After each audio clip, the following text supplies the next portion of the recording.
All right. Okay. Hola, buenas tardes.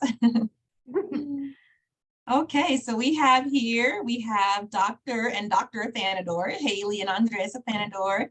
Thank you so much for taking the time to join me today. I know you guys have super busy schedules. Oh, thanks for having us. Thank you. Yeah, absolutely. So this is actually a really special interview for me because you guys have the title of having our very first Wilmington Bilingual Preschool student ever. Absolutely. Yeah, Isa. And She wore her Wilmington Bilingual Preschool T-shirt to school yesterday, and I told her you'd be proud. I am. That's incredible. Yeah, I first met you guys back in 2017, the summer before we even opened up our school. Mhm. And I remember when it was kind of still a concept at that time. And I remember when we got that first enrollment, I was so excited. I was like, okay, people want to do this. We have people who are interested. So Isa was number one on our list. And it's interesting now. I think there was some like advertisement or something we saw. It might have even been Facebook stalking us. I don't know, and it said something about bilingual preschool. And I said, there's not one, and so we moved here, we looked because Isa was only 6 months. And then we saw this advertisement and Andre showed it to me. And then that's how I ended up emailing you. And it wasn't open yet. Yeah. Yeah, that's incredible. It was just a concept at the time. We were thinking about it and we were kind of doing our research to see if people would be interested. So we're really encouraged from your response. And since then, we've had quite a few students cross through our school. So we really appreciate you guys giving us a chance and being the guinea pigs. To you, you've come a long way since then with now 2 schools and hundreds of kids. Yeah, we have. So, but yeah, Isa's a special kid to us. And I think, like you said, she was a tiny little thing when she started. I think she was our smallest toddler. So how old was she when she started with us? She had just turned or was about to turn 18 months. Yeah. Oh, okay. Yeah. And so she went through all the levels at our half-day school, correct? Yep. Yeah. 5 days a week. She pretty much started that first year, actually 5 days a week, and then all the way through. Yeah. And what was it that attracted you guys to our school or to the idea? Why did you want to sign her up for Spanish immersion preschool? Yeah. So I grew up in a bilingual household, actually a Spanish household. My family's from Colombia. And so I always grew with the importance of speaking Spanish, and I wanted my children to do the same. Isa was born in Miami when we were doing some training down there for 4 years. And so we were really excited to hear about an opportunity like this in Wilmington, which we didn't expect, frankly.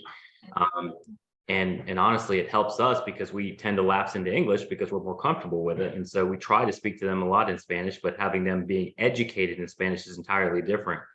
I never had the grammar, the syntax, all that kind of stuff. I just spoke. And so having them have a formal education in Spanish was really important to us. Yeah, and it actually was what we wanted from the get-go. We knew about Gregory. We had looked up Wilmington. We didn't know much about Wilmington before we moved here, but we knew we wanted some Spanish for them, and we knew about Gregory, so we knew he could get K-8 education. But by that point, if she hadn't had the preschool, I felt like it would have been a lot harder for her to have learned at that point. So I think it really definitely put her at an advantage when she started. And I just remember when we got here, I looked for, babysitters and nannies and people that could speak Spanish when we were trying to figure out what we were going to do with her when she was an infant. And it was pretty difficult to find. So we kind of had thought, well, this just isn't going to happen until she goes to kindergarten. And then popped your advertisement, right, to start at 18 months. And that was the first month you were starting. It's when she was turning 18 months. So it just worked out that we were able to get those 4 years in before kindergarten. Yeah, that's incredible how that worked out. And one of the questions I had too was about, I guess, Andres, I'm not sure, do you have a lot of family, like your parents, do they speak Spanish? Or did they speak English to Isa? Has that helped her maintain her connection to the Colombian side of her family? That I was wondering. So she's never been to Colombia yet. Neither have the boys, but basically the grandparents, my parents, speak to her exclusively in Spanish. And it's funny, sometimes she and her brothers don't think that my parents speak English. So translate a word. If my mother doesn't hear me or something, I doesn't understand, Isa will say what I'm saying in English in Spanish to her grandmother, even though she's full bilingual also, it's pretty funny. That's interesting. That's good though. That's the best way to do it. Yeah.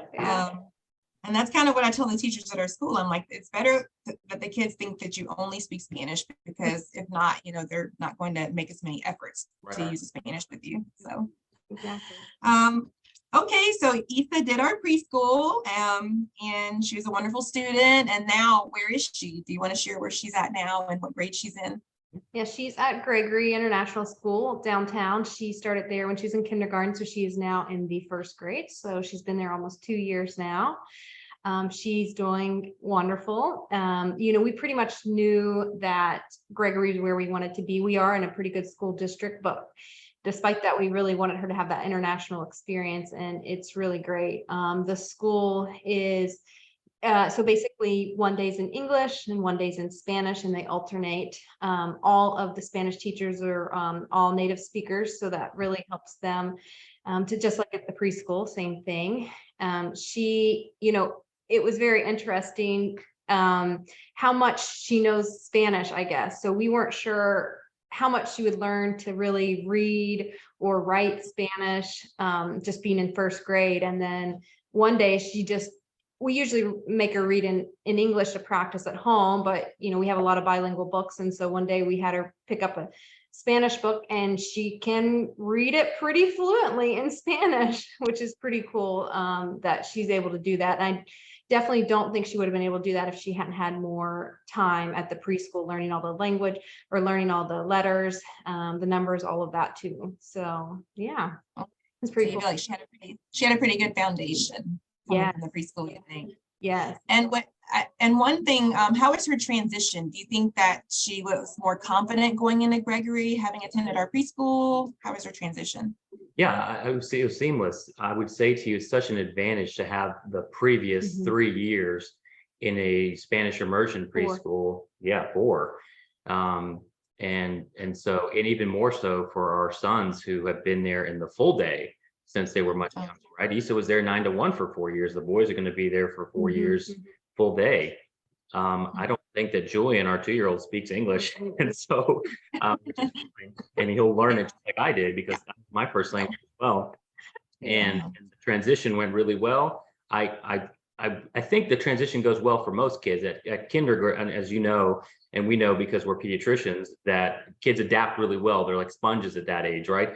And so I think kids who didn't have that foundation did well. I think kids who do have that foundation do much better, and it's sort of more seamless for them, less jarring.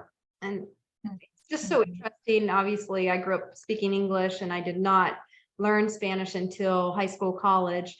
And of course, I have a very nice accent, but it's just so amazing how well they speak Spanish, and the lack of accent. Anyways, it's just really impressive to see them speak so clearly too. I think that's the biggest thing, and that's the benefit of learning it, I think, before they get there, when they're 5.5, if they start kindergarten. So if they've had it since they were 18 months even, then they have such an advantage having those 4 years when they're that young.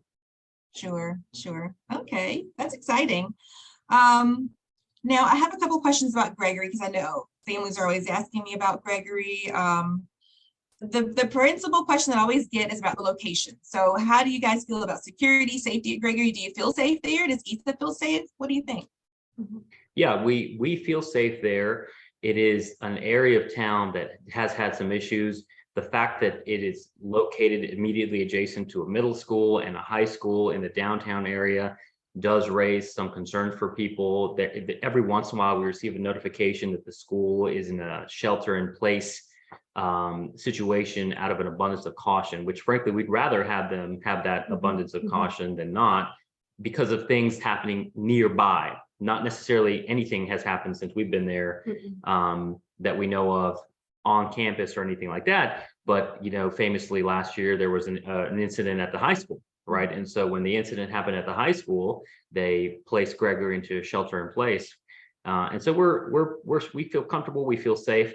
And location, the other thing to consider from a parent perspective is also proximity to your home, right? Because our neighborhood elementary school is way closer than the commute to downtown. But for us, it's worth it. Bus service. I agree. And the buses, you do lottery into Gregory, but the bus service is offered for anybody within New Hanover County. So I wouldn't say that that should stop anybody if they're concerned that they live so far away that they can't get back and forth for the pickup or the drop off. I think and just to mention the shelter in places, when that happens with all of the downtown schools. So, that happens with Williston, Hanover, St. Mary, all of them downtown. And it's usually just said that there's alert sun police activity, and then it's usually resolved, sometimes 5 minutes, sometimes 20 minutes, but they continue to do their work. So unless, the shelter in place just means they continue to do their work where they are. So it's not interrupting their learning or anything like that. Probably 99% of the time. Yeah. Okay. Yeah, that's good. And I agree. I think it's just out of an abundance of caution. And I always tell parents, I personally never heard of an incident happening at the Gregory school. And yeah, I think, Issa doesn't seem, anxious or anything. She seems like she feels pretty safe at school, I would think. Yeah, and they have I think this is for most of the elementary schools, but you have to badge in and out. The doors, it's locked everywhere. I think that's pretty standard now, but she'll even mention that. She said, oh, well, we can't go outside to the playground unless somebody badges in or out, that kind of stuff. So, I think that there's that security. Yeah. I think in general, like you said, New Hanover County schools take safety pretty seriously. And any of the schools can have a shelter in place. That's happened at my kids' school, and we're on the outskirts of the county. So I think that they're just trying to be extra cautious, but that's good to know that you guys feel safe and that Issa feels safe too. What about activities at Gregory? Do they have any kind of events for families, opportunities for you guys to participate or be involved in the school? Yeah, we did Dia de los Muertos festival sort of around Halloween, as you know. So we had a trunk or treat there. We did that, and we had our vehicle decorated for that. They do lots of volunteer opportunities. You have to be trained to participate in those sorts of things for safety reasons, among others. And then the other thing is that Gregory goes K-8, so they do have those opportunities once they get into middle school. I just got an advertisement about a running club for girls grade 3rd through 5th, so there's some of those in elementary school as well. They do the science Olympiad, as well as they have a lot of the opportunities with Williston, which we aren't quite as familiar with yet, but once they get into that 6th through 8th grade, they have a lot of those elective options as well there. So that's good to know too. Yeah, it's worth noting that the first 2 years were COVID years too. So I suspect there's probably some impact there, and probably much more to come. We're already seeing more opportunities this year than we have in previous years. Yeah, that's a good point. And then I know, Andres, you mentioned to me that there was some new leadership that you're pretty excited about at Gregory. I don't know if you want to comment on the new principal. Yeah, Directora de Leon is her name, or Principal de Leon, and she comes from Raleigh. She's a native Spanish speaker. I don't know much about her, so I don't want to comment further than that, but she seems really motivated. One other thing worth mentioning that people sort of hear about is the academic performance of the elementary school, which historically has been pretty poor. I think there's many different reasons for that. Part of it is the fact that they're teaching a bilingual education. So, we know now that the research shows that later on they'll have a humongous advantage, but initially they might be a little bit behind because they're spending 50% of the time learning in the English language. So maybe that's playing a role. I think socioeconomics might be playing a role. And so they're making a lot of significant changes to teacher education and training and that sort of thing to help address that issue as well. And the new principal seems really motivated to do that.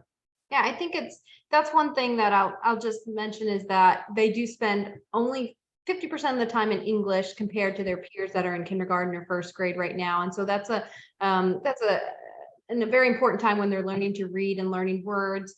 So I would say that that's one thing we do. I don't even know that we need to, but we do spend a little bit more time on the English, practicing maybe a little bit more reading or sight words and all of that, just maybe than we would if she was in English every day. But with that being said, I mean, she's kind of being assessed in both English and Spanish, and she's always done really well in both. So not sure that's necessary, but I just know that that kindergarten 1st grade, we do, obviously we follow all the homework that they give us and that kind of stuff, but that's one thing I'll mention that parents might be concerned about. I think it's pretty much a non-issue after they get past that first couple of years though. And you've been pretty pleased with their academic progress so far. So yeah, they're measured by all the same metrics as all other children across the county and state. And Issa individually is doing very well. When we get you know, yellow, red, green, blue zone, and so we're pretty pleased with that. Yeah, and that's good. And I tell parents, you can't always go by the report card because that's highly variable. I mean, there's so many variables in that. And if I'm not mistaken, and don't quote me on this, but not all the students at Gregory are in the immersion program. Aren't there some students who are there who are not immersion? That's a good question. I think that there may be some that are phasing out in the older grades, but now everybody's immersion that starts. So I think when they transitioned from Forest Hills about 5 years ago, was it? I think that at that time there were some that were non-immersion that were still from Gregory, but at this point, everybody that enters is in the immersion program. Yeah. Okay, that's good to know. And it goes through 8th grade, correct? Correct. Yes, that's another big benefit that we had having 3 kids, you know. One drop off. They'll all go to one drop off at least for a couple of years now. I'm just kidding. But it was a really big benefit because those are such crucial years, you know, only going through 5th grade. Of course, they attain some of that Spanish, but really being able to use it as they become a young adult, I think is really going to be crucial. So that was a huge benefit, thinking they'll have it all the way to 8th grade. Yeah, absolutely. And one other benefit too is that once you have one child who gets into the program, aren't all the siblings guaranteed as well? Yes, that's what I hear. I guess we'll find out at the end next year. Yeah, I'm just about to do the enrollment now. Yeah, our 5-year-old should be going there in the fall, which is another reflection. You know, we feel comfortable enough sending our second and then soon to be our third. Yeah, sure. And then also I had heard that they do Mandarin. Have you heard anything about that in middle school? Are they still doing that? I have heard that. I don't know much about it just because we aren't there yet, but I heard that I think once you get to 6, 7, and 8, that you can also choose to do that as well. Yeah. Okay, nice.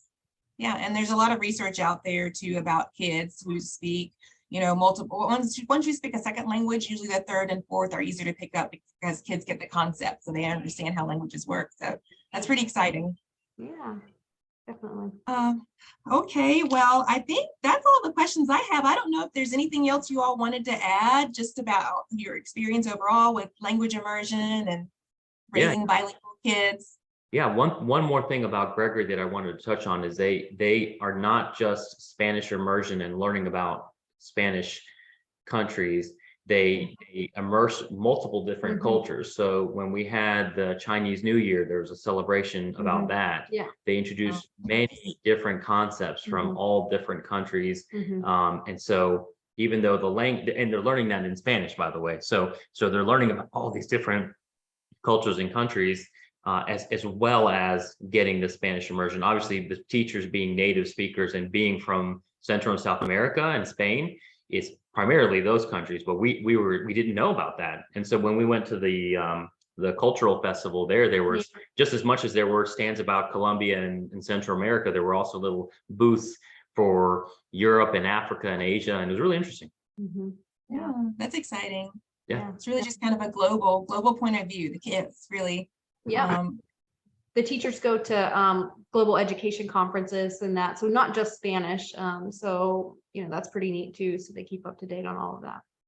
Yeah, and that relates to the one other thing I want to say about Gregory. One other advantage is its diversity at Gregory, right? The student population is very diverse, which was important to us. That wasn't necessarily the case where we were districted to go to school. And so really excited for them to just be around other children who are just different from them. Culturally, racially, socioeconomically, everything it's just been much more immersive, much more global, much more international. They have a lot of friends there whose parents are native speakers of Spanish and other languages, which has been really neat, which is also the case at the Wilmington Bilingual Preschool, right? We have people from all kinds of cultures who send their kids to a Spanish immersion preschool, which is really neat. Yeah, it really opens up their minds to other cultures, I think. Yep. Okay. Well, again, thank you so much for taking the time to chat with me this afternoon. And we just have enjoyed having you guys as a family and are super excited. We still have one more left. So we'll have, even though Hobby is graduating, we still have Julian. You have 3 years. Yeah, 3 more years. So you guys have been with us since the beginning. So it's really special. And we just appreciate your support. Great. Well, thanks for your time. Thank you so much. Okay. Thank you. We'll see you later. Bye. Adios. Adios. Adios.